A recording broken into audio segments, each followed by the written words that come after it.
Hello, it's the Players Champ. Just making a quick video in response to a thread on Cards Chat.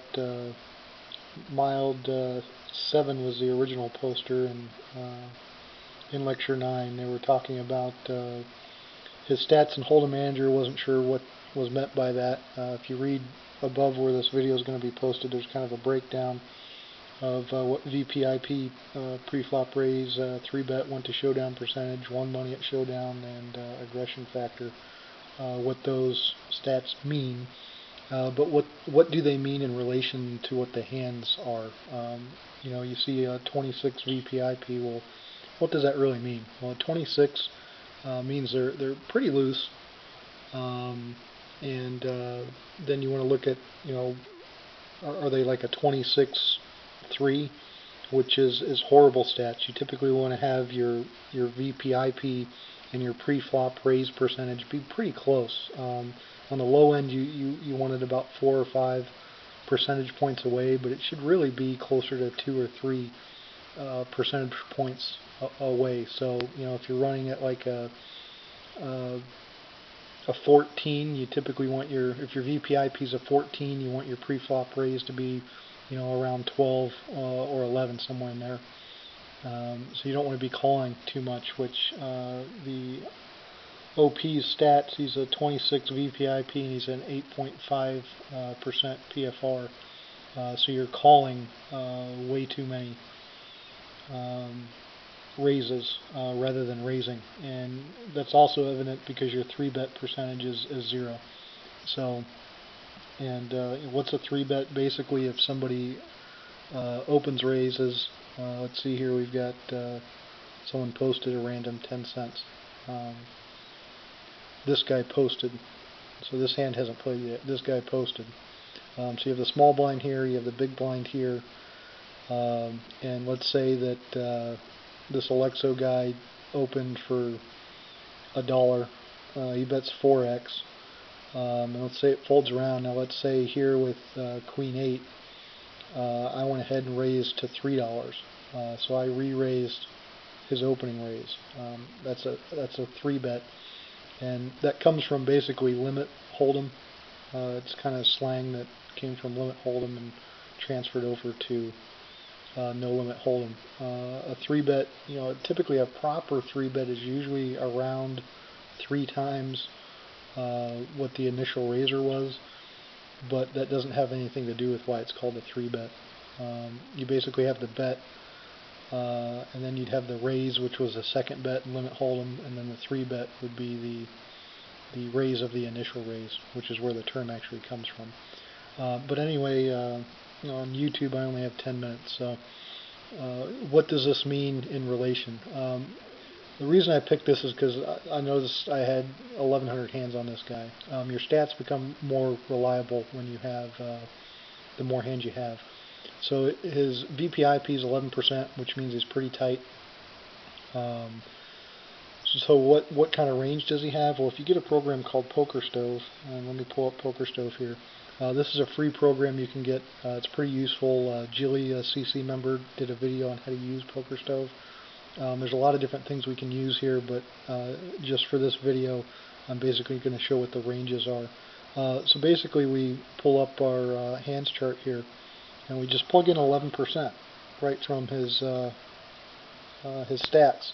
And this is the range of hands he's playing. Now, this doesn't say this is the only hands he'll be playing, but this is a good idea of what his range is when he's playing in a hand on his VPIP. So it'd be 7-7 plus, Ace-9 suited plus, Ace-10 offsuit plus, and then all the way down to Queen-10. So this gives you a good idea of what hands he's playing. Like I said, it's just an idea. It's not exactly. He'll show up with hands other than that. Then if we look at his pre-flop raise percentage, it's 6%. So if we plug that in, this is what he's raising with, and it's pretty close to what his VPIP is. So, he's a pretty tight player, and, this is likely what his range of hands is. Now, if you look at his steal percentage is 23%. So that's going to be a little bit wider range, and what a steal is, how the tracking software calculates it. It means if no one opened a pot and he's in late position, typically, and I'm not sure what positions it picks it up, but let's say he's in the hijack, and the hijack position would be, I'm on the button here in this example, so this is the cutoff, and if there was somebody sitting here, this would be the hijack. So in this example with these players here, because we only have 8 players, we're missing a player that should be sitting here. So if there's a player sitting here, this would be the hijack, this is the cutoff, this is the button. And I'm not sure if it would take steal, I'm not sure exactly where it's taking the steal percentage from. I'm not sure if you open raised here and everybody folded, if that would count as a steal attempt or not. But I do know from the hijack, if you raised, if it was unopened, meaning no one limped in front of you, and you went ahead and raised, that would count that as a steal attempt. The same for if you're in the cutoff or in the on the button. So if we plug that in to PokerStove, the 23%, this is an idea of his range when he's stealing. And so now if you're sitting in the big blind and you've got like King Queen suited or something, and it was unopened, and you notice that he went ahead and is doing what looks like a steal, you've got King Queen suited. Now you're going to be out of position. Is he a candidate? Is he somebody that we can 3-bet? So if we go and we look at his 3-bet percentage, this is his fold to pre-flop 3-bet percentage. It's at 95, and with the data we have, he's been 3-bet 19 times, and he's folded to a 3-bet 18 of 19 times. So by looking at this, and a 23% steal is actually pretty low, but just due to his 3-bet percentage, we could 3-bet him from the big blind. I'm talking, if we were reversed, if he was sitting here and I was sitting where he's sitting, and he raised, we could probably 3-bet him and take the pot down right there. 23% is kind of a low steal percentage, and there's really nobody on here with good. This guy's at 50, and 50 is kind of high. They're stealing with a wide range. But download PokerStove and plug these numbers in. That'll give you a good idea of what players' hand ranges are.